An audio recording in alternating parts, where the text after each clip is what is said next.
Hey everyone, guess what John just beat, sort of, like, in the last few days. The Legend of Zelda Majora's Mask. You finally got around to playing it, didn't you, John? Yeah, I did. Yeah, yeah.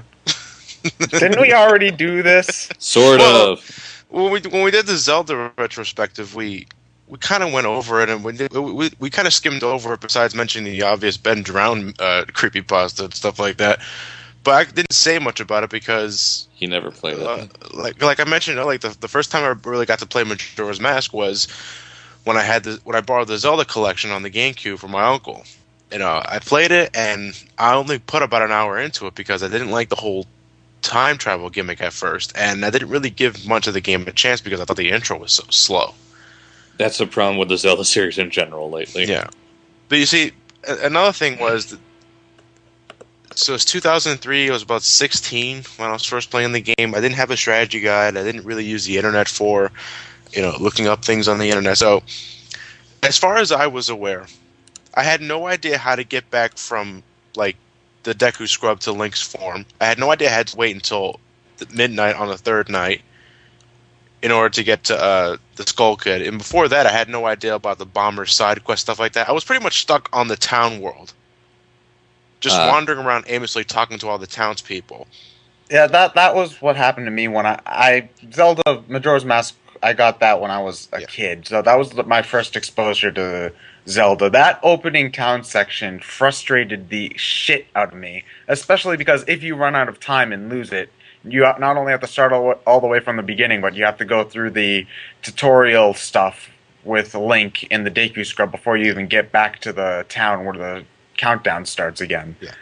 So it's just like that opening sequence just made me hate the game with a burning passion. Another thing that, and this is entirely my fault at this point, is that I wasn't doing enough research into the game. Like, when I heard that you travel back in time, you lose items, I assumed, besides the side quests being reset, that you lose everything you've got in that cycle. No, you only lose, like, arrows and stuff. Yeah, arrows, bombs, rupees, all that stuff. That I assumed you lost everything because, you're time traveling back to the point where you started. Yeah. You would have to get all those items again. So you thought you had to go through all the dungeons in a 3-day span? No, you don't have to. Yeah, but in a sense, that just kind of doesn't make sense. Oh, my bow is time travel proof, but my arrows aren't. Game logic. Yeah, no, game logic. I never really got why you're able to keep your mask and key items with you when you time travel, but I'm not complaining. It's game logic at that point. You just have to kind of accept that.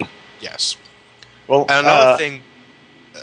Go ahead, Ted. It's game logic, but how can you have a bank account with money in it before you even come to the town? Well, you're committing fraud at that point.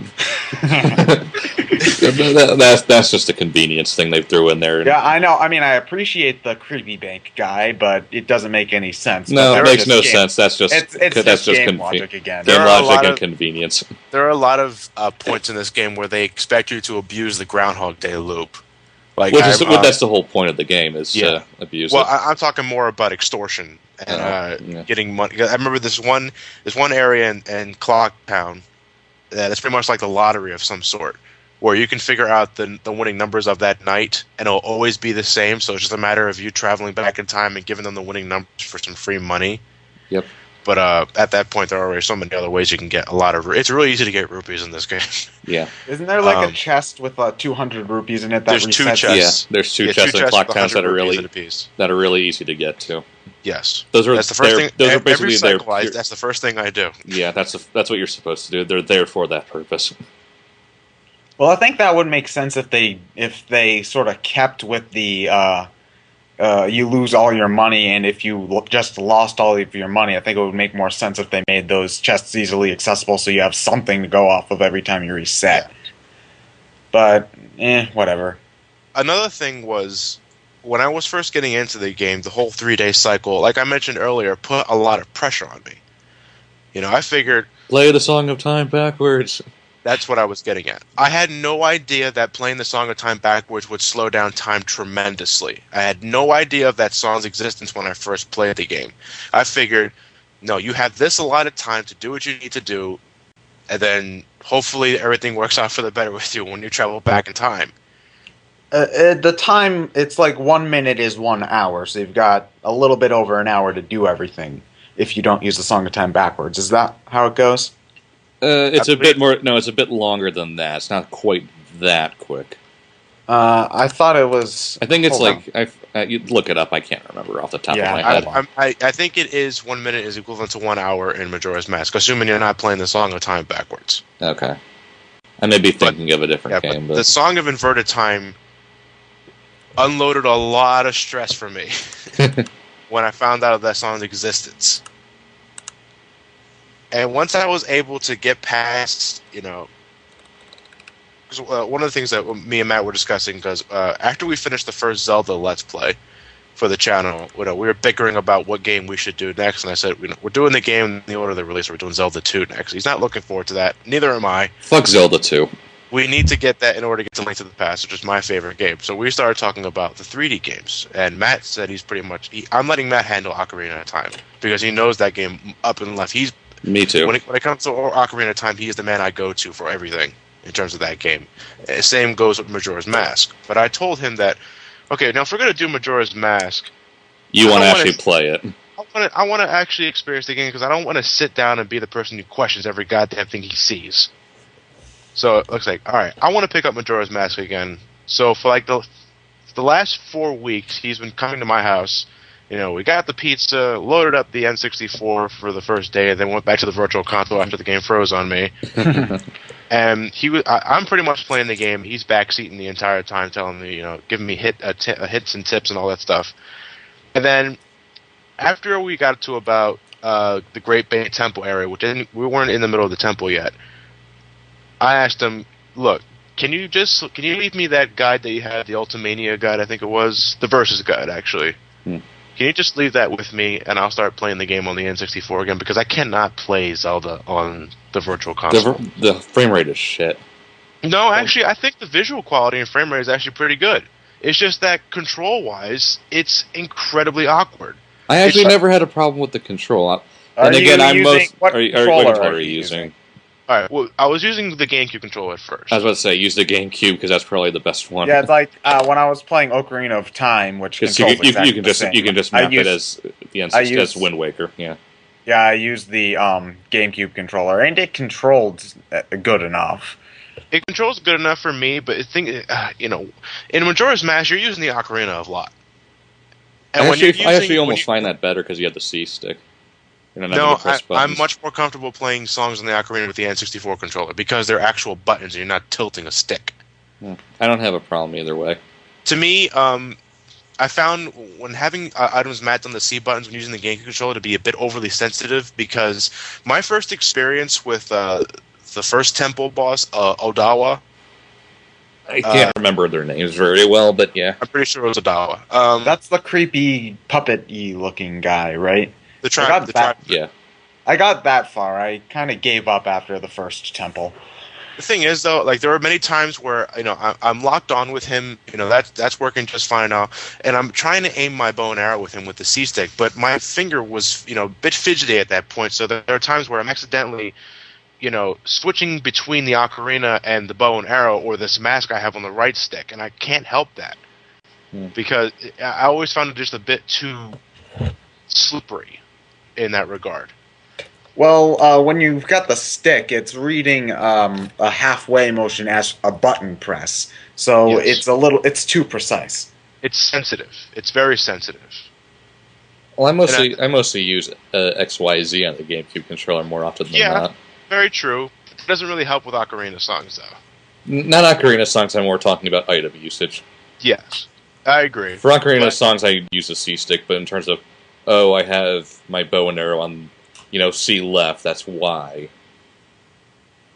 Or whatever. You pick that up pretty quickly. Yeah.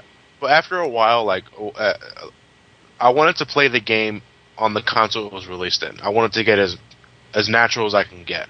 So, I cleaned out the N64, and I cleaned the hell out of the Majora's Mask cartridge to make sure it doesn't freeze, even though Majora's Mask does have that occasional problem of freezing every once in a while. Make sure the expansion pack was in. Oh yeah, the expansion pack was in. Everything was cleaned out. I didn't have any problems, but goddammit, I was paranoid. Because my N64 has that issue of like if I like just tap it just slightly, the game will freeze. Well, at least yours works. Yeah. Mine died. At least you didn't meet with a terrible fate. Yeah, but that's the thing though. There's one thing I wish Majora's Mask was a bit more lenient on was saving. Oh yeah, you can't having save to use the save points. Bleh. Well, the save points are just quick saves. You can't turn off the console. Mm-hmm. Otherwise, your save file will be deleted, and you can only save when you're restarting a cycle. I was so paranoid by the end of the Stone Temple, and by getting all the last great fairies, because if you go back, you have to get them all over again. If the game froze on me, not only would I have to do the temple all over again, I had to collect all those fucking fairies. That's actually my favorite temple in the game. But I know I love Stone Temple a lot more than the Great Bay Temple. But either way, though,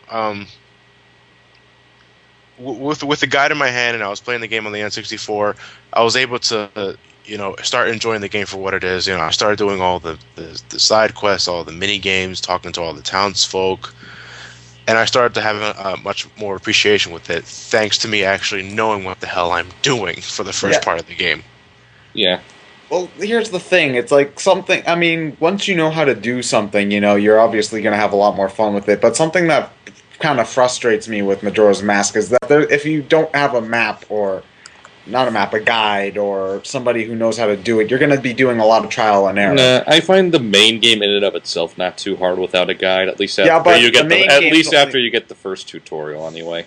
Yeah, I mean, like the main game, but the main game's only like half of the game, so it's pretty easy to tell who's got a side quest because you've got the bummer book thing. But the side quests themselves tend to take a lot of trial and error to figure out, unless if you have a guide. Sort of. Some are easier to figure out than others. And you know what, though? I think that was... this is actually going into the problem with this whole saving thing. If you had the ability to save on a whim, that would take off a lot of the stress and pressure of some of the time-related side quests. Because, think about it. Yeah, cafe side quest. It would be like... I'll get to him later. It would be like having a save state, pretty much. Like one of the things that immediately kind of mind was one of the side quests I was actually looking forward to was hunting aliens from stealing the cattle. Yeah, that's one of my favorites too. The thing that you're hoping that throughout when you first begin that mini game, you're hoping to God, please don't let me fuck up, because if I fuck this up, I got to do everything all over again. If you had the ability to save before that, mind you, getting to that just the UFO things really isn't that hard. You can speed up time twice to get there, but it's just a bit time consuming. A bit. That's all. Yeah. But having the ability to save on a whim would probably relieve a lot of the stress and kind of just make it moot. Mm-hmm.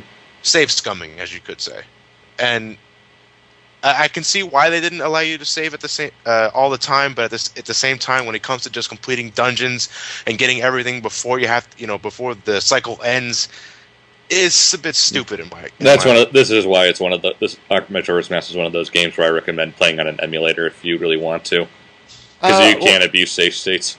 Or at least with the virtual console, you can. Oh wait, no, N64 games you don't have the suspend thing for whatever reason. But I think that Majora's Mask would be a bit more enjoyable if you had the option to save like at the dawn of every day, as opposed to just the dawn of the first day. Because it's like if you could save at the beginning of day 2, then you wouldn't have to redo everything from day 1 again. Same thing with day 3. True. Yes. But I mean, maybe something to think of for Project Moonfall. Yuck. It's only a matter of time, guys. Yeah. I mean, I'm looking forward to it. But. Well, I mean, if they have all of the models and stuff from Ocarina of Time 3DS, then it would be It should be just the same as making it from Majora's Mask. Yeah, because Majora's Mask reused nearly everything from Ocarina of Time. That's why it came out a mere year and a half after, well, at least from... No, it only took a year to make. Yeah. It came out in 2000. Mm-hmm. Kind of amazing how at the time everyone hated the game, and now it's like really popular. I'm not exactly sure why that's the case. Probably because it tried something new and was actually good at it. If you don't like it, you don't like it. But what it did really well. Well, Yes, I think the hate comes from everybody was so obsessed with Ocarina of Time, best game ever. Sarcasm there, but we know Tim. everybody thought that Ocarina of Time was the best game ever. Whether they're right, that doesn't really matter. But Majora's Mask coming right after it, it's very different, and I It don't had a think lot that's to what live up to. yeah, and I don't think it's what people wanted. Yeah. And then Yeah, Wind Waker and Twilight Princess and Skyward Sword come out. Hey, Majora's Mask is cool beans now. Yeah, suddenly I like. Well, nobody Majora's really Mask a lot hates. Well, nobody really hates Wind Waker except for the people who are still bitching about the art style being different. Yeah, and then there's Twilight Princess. Well, yeah, nobody likes Twilight Princess. I will say now that Majora's Mask is my second favorite 3D Zelda game, Behind Ocarina. next to Ocarina. At this point, though, later down the road, I want to do a no guide run just to see how much I can remember. Which at this point it's actually not that very hard of a game to remember because of just how. As long as you generally know what you're doing, you can figure it out pretty quick. Yes. It was I don't remember one every. One thing I actually do like about Majora's Mask over Ocarina of Time is the entire world in itself. Everything's confined. It's one thing I wasn't really fond of with Ocarina of Time in terms of like the overworld. Sometimes it was a bit too spacious. Well, there's the thing is more that so at the time than it is now. Well, the thing is that in Ocarina of Time, you've got the Hyrule Fields, which, unless if it's nighttime, there's nothing to do. It's just a big, open, empty space of nothing. Yeah. That's really painful to travel through until you get Epona. Yeah, and that's why I think it's good, because they designed the game so everything you need to do as a kid is on the right-hand side of the map. Yeah, but that still doesn't make walking around any less tedious. At least in Majora's Mask, there's a point to the sort of the field type areas because there are enemies to fight, enemies to fight, more grass to cut down. It feels a lot more like the 2D games where there's stuff to do while you're wandering around, as opposed to Ocarina of Time where you're just walking with nothing in your path, and it's just with the occasional dull. stall child. Yeah, so it's just like. It's just like, yeah, I appreciate definitely that Majora's Mask does a lot of things different, and I might appreciate it a lot more if I wasn't a terribly biased, unfair prick.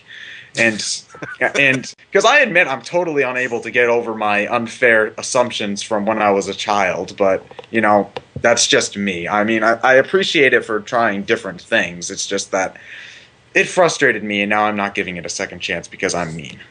To me, though, it was simply a case of just not, just wrongful assumptions and not doing enough research in order to, appreciate it.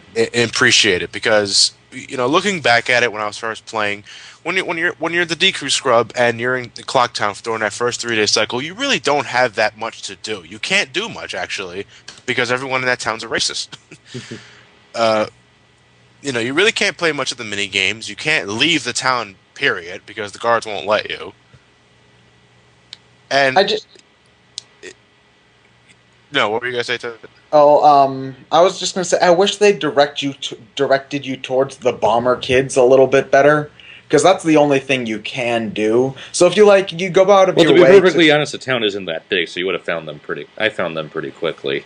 Yeah, but the thing is that if you find them and it's like the dawn of the first, it's like you find them and it's like maybe day 2 or the night of day 1. You might not, if you're not good if you don't know where all the bomber kids are hiding, you might not be able to find them all, and you just might not have enough time, and then you again have to start all the way over.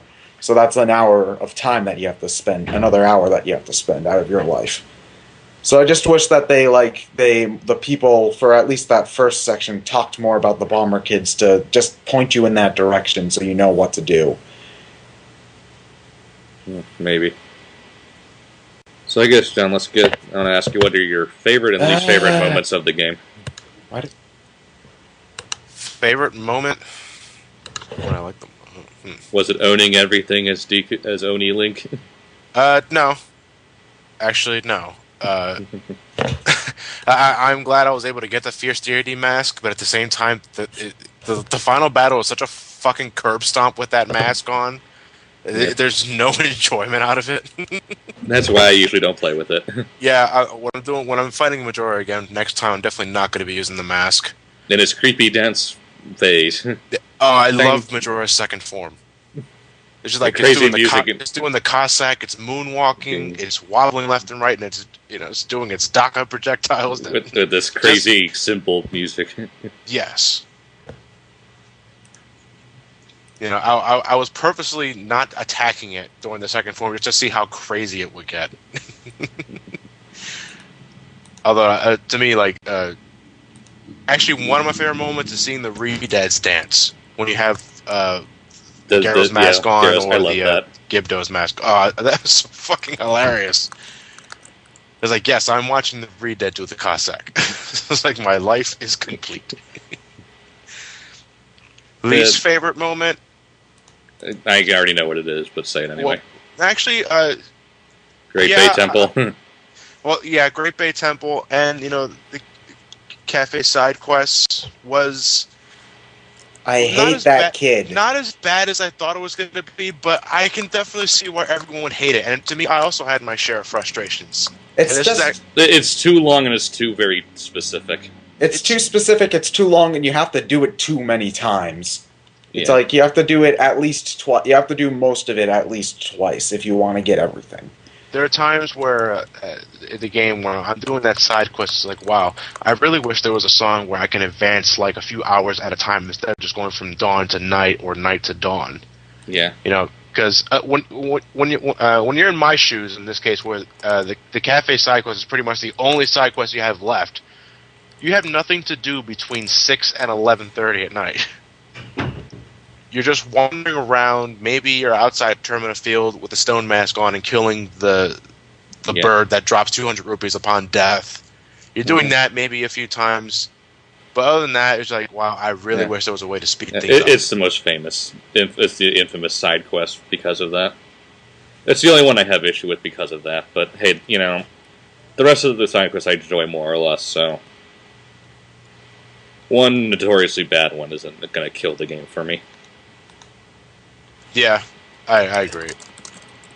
And, but other than that, though, like in terms of getting from place to place, everything to me was structurally set up really well. You had the Song of Storm to get you from place to place really quickly. You had the reverse Song of Time to slow things down.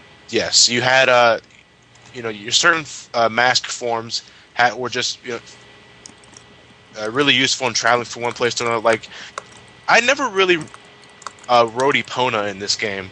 You really don't need to. Except for getting to Great Bay and Stone Tower. Which you need to, but yeah. Yes. But other than that, I usually just stuck to Goron's Rolling in order to get... Goron's Rolling is faster, yes. Yes. Or the Bunny Hood when I'm in confined area. I love the Bunny Hood. Mm-hmm. Well, it's an Ocarina of Time, but it doesn't do anything in that. Yeah, it is.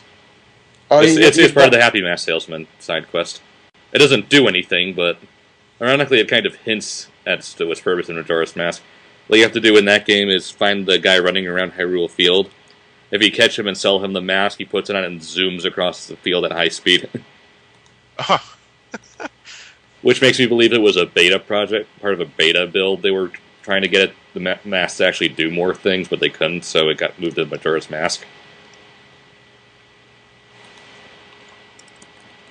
In terms of the temples themselves. Yeah, everyone hates Great Bay.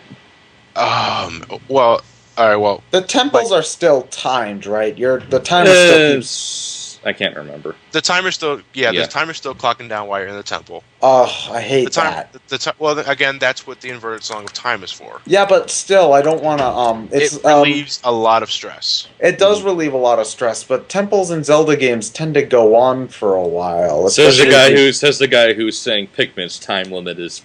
Well, here's the thing with Pikmin, and this was the argument that I was making. In Pikmin, if you're dragging a ship part back to your ship, and you get halfway there and the day ends, when you start the day over again, the ship part's still where it was when the last day ended, so you can pick up right where you left off.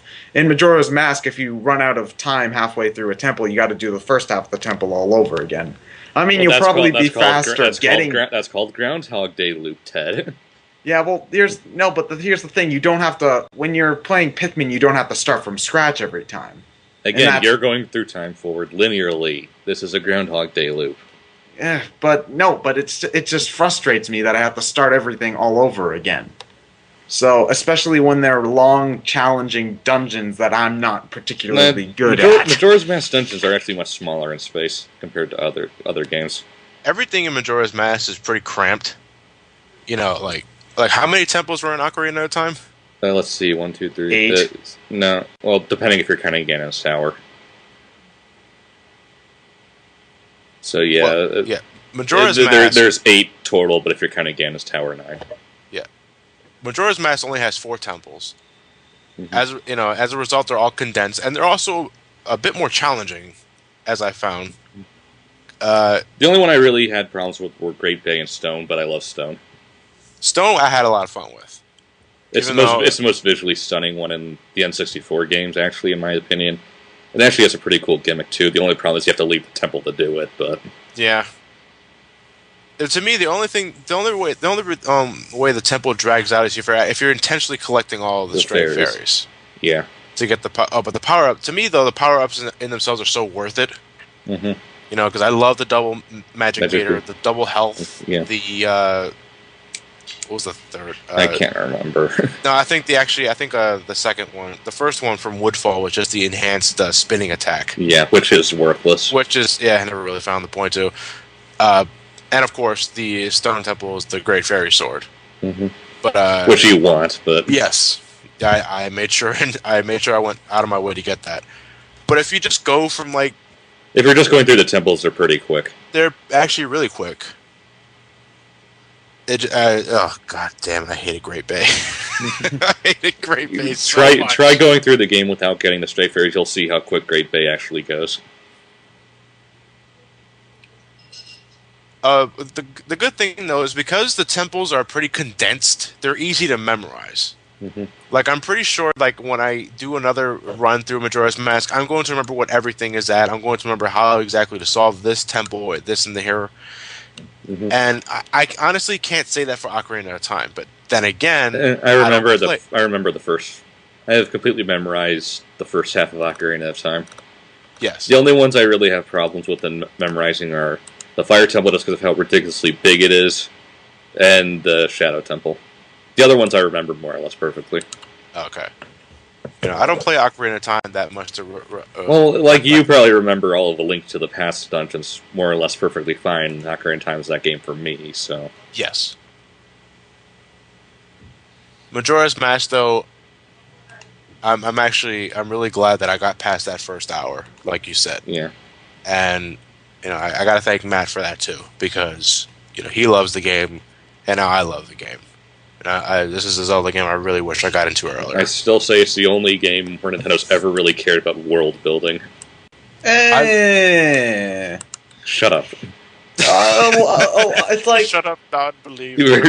It's like when I look at games like Paper Mario and Pokemon Black and White, where I see a lot of attention built into the worlds, I like to say no.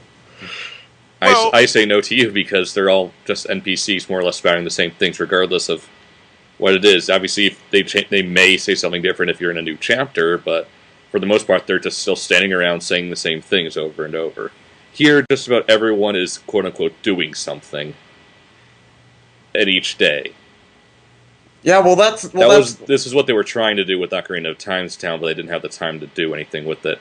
Well, yeah, well, the thing is that when you've got a time system going about that, that's really the only time when you can have them doing something like that, because there are only 3 days. There are only 3 days where they can do stuff, so they can have a schedule for everything that they're going to be doing at every second of every day. It's just like in any other game, and that's what makes it good, because people are actually like that. I was going to say, I actually think that works to its benefit because of the 3-day time limit. You can actually take the time to flesh out every individual in that town. It's like, as annoying as Cafe side quest is, I want to see that happy ending because, hey, they're actually trying to get through the problem. Then you reset the time again, so the world doesn't end, and then it just never happens. Yeah, unfortunately, but you want to at least see it once. To me, one of the greatest rewards in Majora's Mask was completing a side quest, especially ones that are a bit traumatic. Because when you go into the Milk Road on the 3rd day, when the boulder is now gone because the guy was finally able to get rid of it on his own, seeing Melon's twitchiness. you're wondering, what the hell's the matter with this girl? Why is she so spaced out? And what exactly is the girl's problem? The girl's problem. Why? What is she talking about? You know, when you're finally able to get like the powder keg and blow up the boulder yourself on day one, and you're finding out, okay, there's aliens in this game. if that's the problem, if that's the problem, then goddamn it, I'm gonna help you solve it. And you know, when you finally do solve it, and everything's just up and running, everything's cheerful, it's like you feel good about that. And I certainly got that. It's why I can't help it. I'm waiting for before I go to the final boss, I make sure to do all the side quests I want. I'm not counting Cafe because there's no time to. I did the alien game one more time. Yeah, I did because I wanted to make sure at least they were happy. But yeah. But as much as I blew up the guy with the bomb bag for lols. I did too, especially after the Cafe side quest. Fuck you, like, blown up. Fuck you.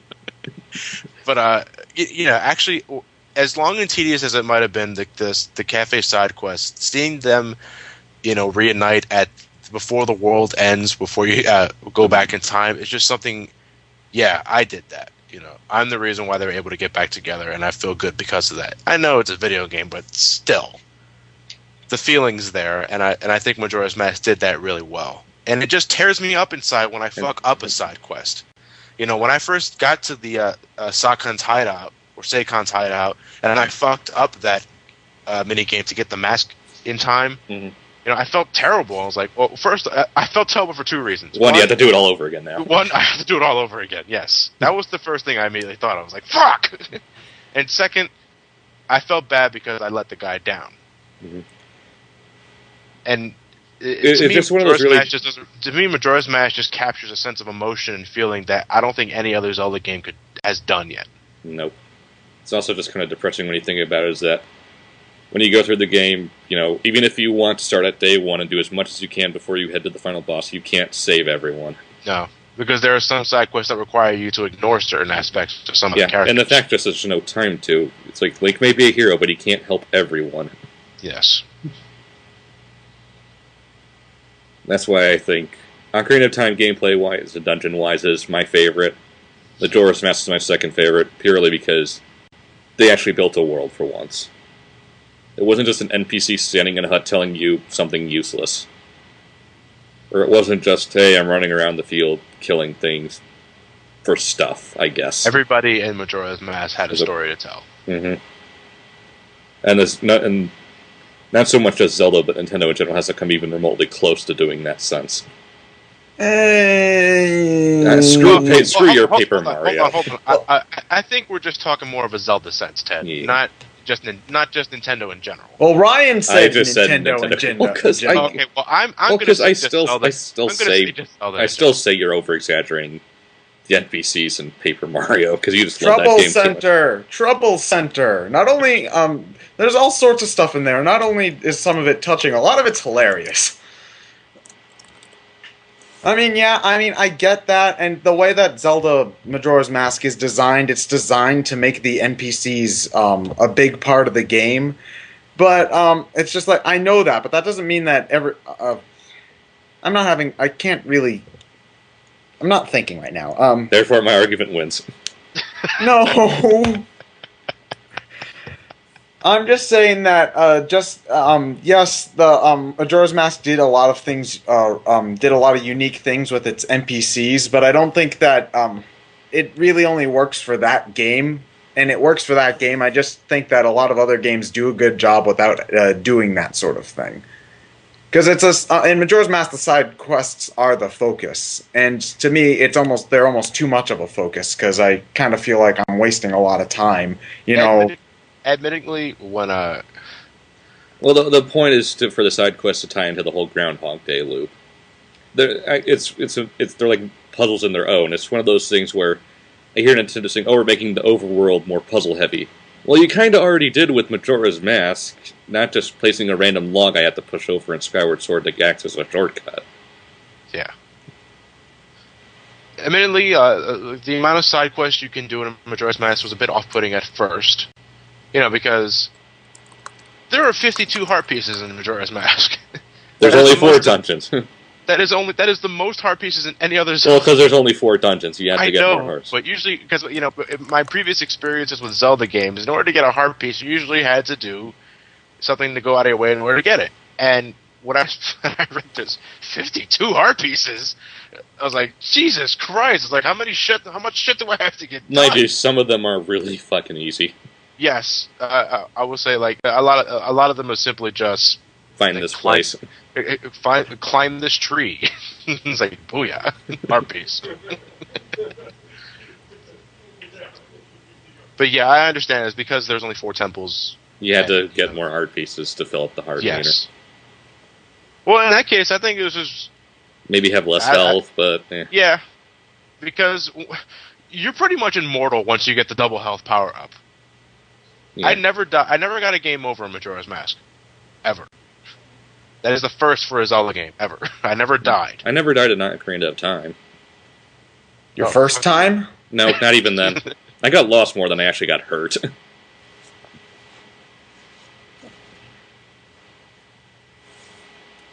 But in combination with using like the different masks to get from point A to point B, and just the accessibility Link has with the power of the mask, it was really fun to me. Like I especially loved using the stone mask in the Pirate's Fortress to make it pathetically easy. Yep.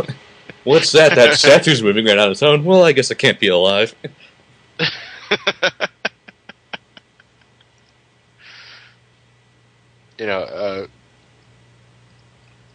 This is actually a really good game, and it pains me to say that. I wonder how many games like Majora's Mask I initially skimmed over because of lack of interest in the beginning, or just not of lack of research in the beginning that I've missed. Because I can think of a lot of games actually where maybe I'll pick up later. I'm not sure if I'm going to like it or not, and I end up missing on something that's really good. Well, you can't really blame you for something like that, because in anything, the first chunk is usually the most important at getting you hooked. Because if you don't like the beginning, nothing's going to make sure that you like the rest. Like when I hear people talk about Final Fantasy 13, which I haven't played, but it's like people are saying like it's like people say it gets better once you get this wide open plane to go through, and it's not just a random hallway. So it's just like, okay, so I'm watching That's 20 hours in. Yeah, I'm watching H.C. Bailey's LP, and then he finally gets to like the big open world part, and I'm like, okay, so this is the part everybody likes. What happens? And then H.C. Bailey goes to all these different like stone statue types things, and then all the side quests are just go to this part of the hub world, kill this monster. Okay, now kill a different monster, and there's absolutely no variety. And I'm like, this is the part that gets better. 20 hours later, and it's just a glorified monster hunt. And to be honest, the Zelda series in and of itself is having a massive problem with that. I still say Wind Waker was the last game to do a remotely decent intro. Yeah, it's just so, I mean, in Ocarina of Time, okay, you wake up, you have to do a little bit of stuff, because, first 3D game, we have to explain some things. You go into the tunnel, get the fairy sword and the shield, and boom, you're in the first dungeon. Yes. And then Wind Waker, there's a bit more story exposition, but you wake up, you talk to a few people, boom, the bird's there, you're off doing stuff. Yes, you're thrown into action. Yeah. Skyward Sword? No. No. 2 hours later, I'm still not on the ground. Yes. And I'm going to let that ring, because that's way over there. Dash, rap-a-dash. Don't you want to hear about what's it? the ringtone? Sonic 3, Hydra City. That's the Hydra City, okay. Act 2. Yeah. Dash. Shut up. Yeah, Sonic Paradox mix. I mean, Project Chaos. Project Chaos. Oh, look, we even got a Sonic reference somewhere in this video. Thank you, random phone. Status quo is God. But,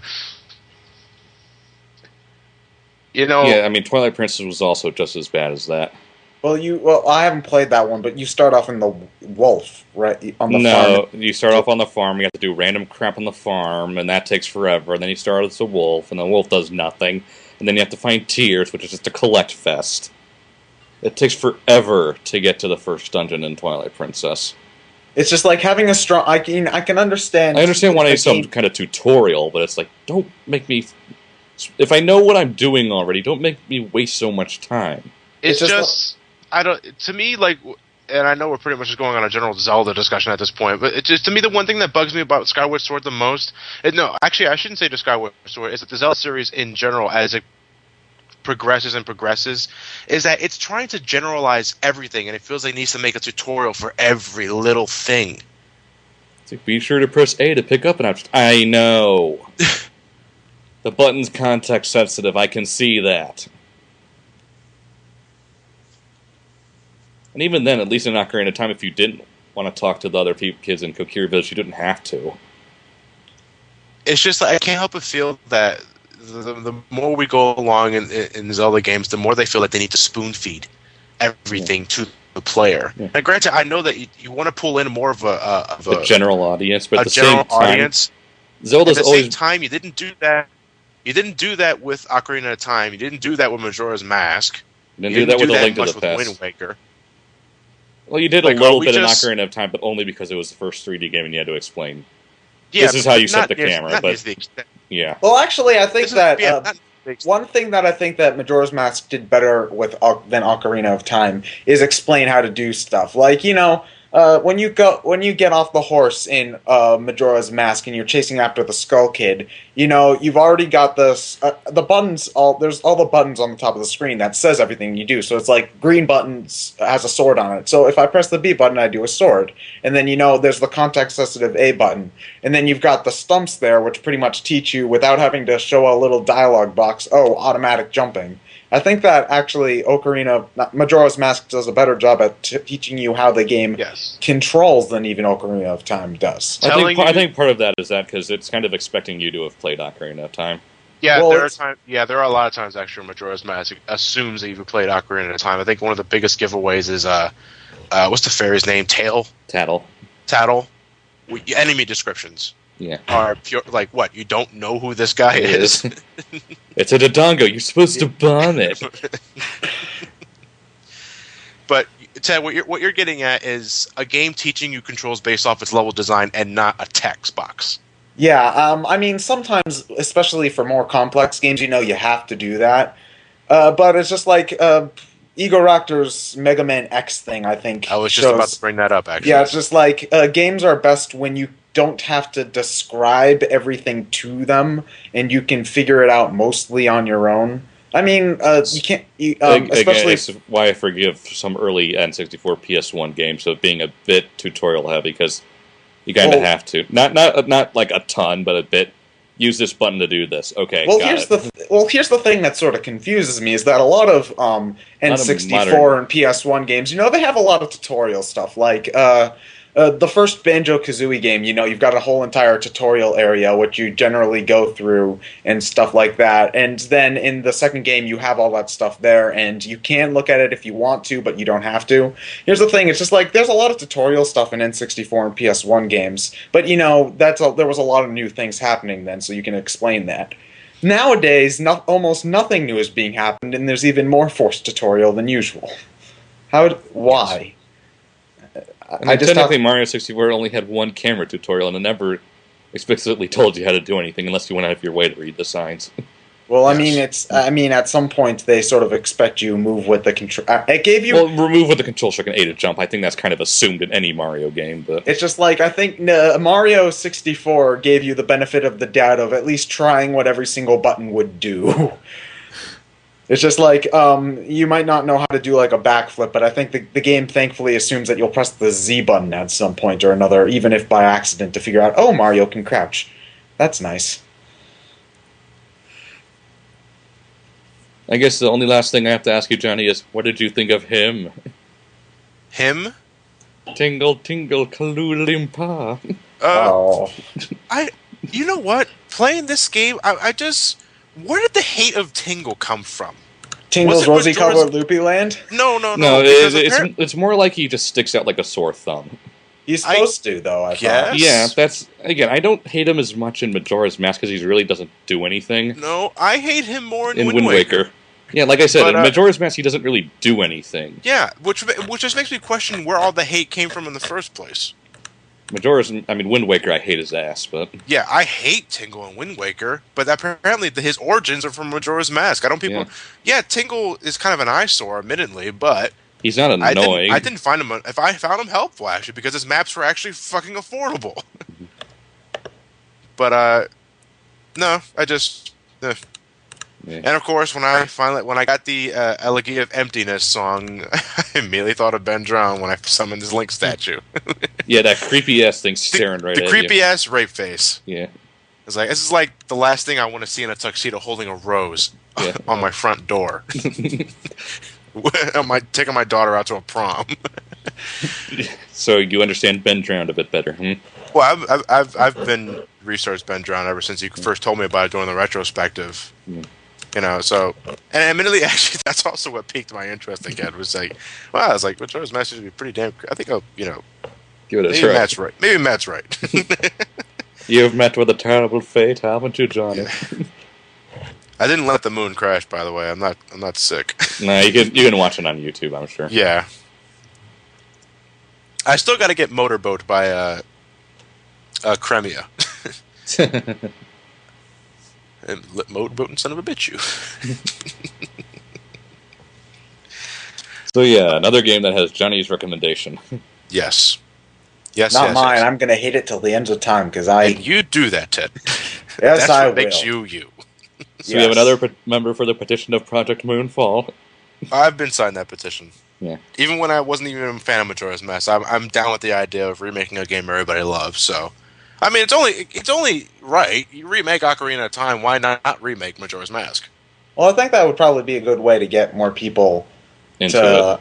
Yeah, and I mean, like, if you get a lot of sales from the 3DS version, you'll probably get a few extra Virtual Console downloads too, for whatever reason. So for those that don't have 3DS version, they're curious enough to play the game in anyway. Yeah. Because, I mean, like, even though the Ocarina of Time 3DS remake, it looks pretty good, there's not a lot of new stuff to do, so... No, there's no new stuff, it's all just graphical upgrades. It's the exact same game with just a graphical update. Yeah. Similar to... No, actually, Mario 64 DS was a little more of an enhanced remake, but... Then again, I think they probably should have waited to the 3DS in order to remake that game. Yeah. Well, I think they wanted to... I think it's probably the next Zelda project they're working on. Well, at least as far as kind of soon-to-be-released things go. Yeah, I mean, as it comes for next Zelda game to be released on, I completely expect for them to announce a Wii U Zelda at E3. No shit. Yeah, just like... That's not a question of if, it's when. No, but here's the thing. I'm pretty sure when is going to be this year's E3, which I think is almost too soon because Skyward Sword came out in November. Well, Skyward Sword doesn't feel like a game that took 5 years to make. Neither did Twilight Princess. Well, Twilight Princess got screwed over by being ported to the Wii. That was its major problem. Skyward Sword has no excuse. So I guess that's all I got to say on Majora's Mask. Why did we do this again? Just, well, because I mean, it was a pretty big deal. Like, I wasn't really fond of Majora's Mask to begin with, and just press on, like past the DQ scrub part. The game does get much better. Play the Song of Time backwards, goddammit. It really is a lot don't of stress. give in to your hatred. Become a closed-mind prick like me. Your faith and your hate is what will eventually destroy you. Your faith in your Zelda. Put down that pigment. At least I have friends, Emperor.